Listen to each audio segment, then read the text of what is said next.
Fair. That read like Wikipedia with commas. Rewriting it with real hooks, short punchy lines, and escalating tension instead of a timeline dump. Script, approximately 4,000 characters, pure dialogue, no stage directions. One man, alone on a horse, charging straight into an army that outnumbers him 10 to 1. He's the King of England, and in the next 60 seconds, he's either going to end a civil war, or die trying. This is the last time an English king will ever die in battle.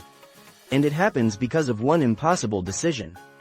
Rewind 2 years, Richard III sits on the throne of England, but everyone around him whispers the same question. Where are the boys? His 2 young nephews, the rightful heirs to the crown, locked in the Tower of London. And then, gone, vanished, nobody ever sees them again. Richard never confirms it, he never denies it, he just wears the crown while the whispers grow louder every single day. Across the sea, a rival is watching, waiting. His name is Henry Tudor, a man with barely a legitimate claim to the throne, but an army willing to fight for him anyway. In August of 1485, he lands in Wales. And he starts marching. Richard raises his army to crush him. On paper, this isn't close. More men, better position, the full weight of the English crown behind him. But here's what Richard doesn't know yet. Half his own army is about to betray him. The 2 sides collide at a field near Bosworth. The fighting starts, brutal, chaotic, exactly what you'd expect. And at first, Richard's men are winning. Then it happens. The Earl of Northumberland, commanding thousands of Richard's soldiers, does nothing. He just stands there, watching. His men never move, not one step. And then there's Lord Stanley, waiting on the sidelines with his own army, refusing to pick a side, because his stepson is Henry Tudor. He's not choosing yet, he's watching to see who's about to win. Richard is losing men he was counting on before a single one of them lifts a sword. Any other king retreats here, regroups, lives to fight another day. Richard doesn't, because in the chaos, he sees something. Henry Tudor, his rival, the reason for all of this, exposed. Separated from his main army. Guarded by only a handful of men.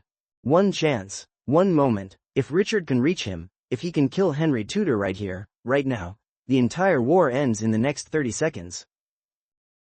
So Richard does the unthinkable. He leads the charge himself. The King of England, personally riding straight into the enemy line, straight at the man trying to take his throne.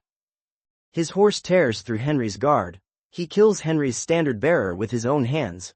He gets close, closer than anyone thought possible. For one heartbeat, Richard is close enough to end this himself.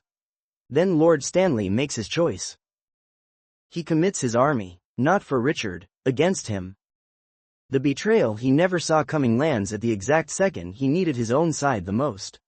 Richard is surrounded, pulled from his horse, and killed on the field he almost won.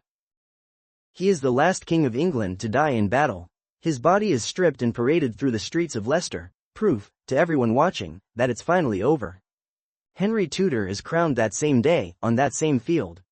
A new dynasty begins where Richard's ends. 30 years of civil war, the Wars of the Roses, over in one single afternoon.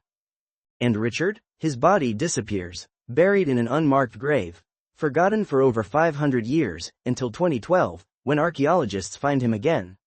Under a parking lot, in Leicester, a king who once wore the crown of England, lost beneath pavement.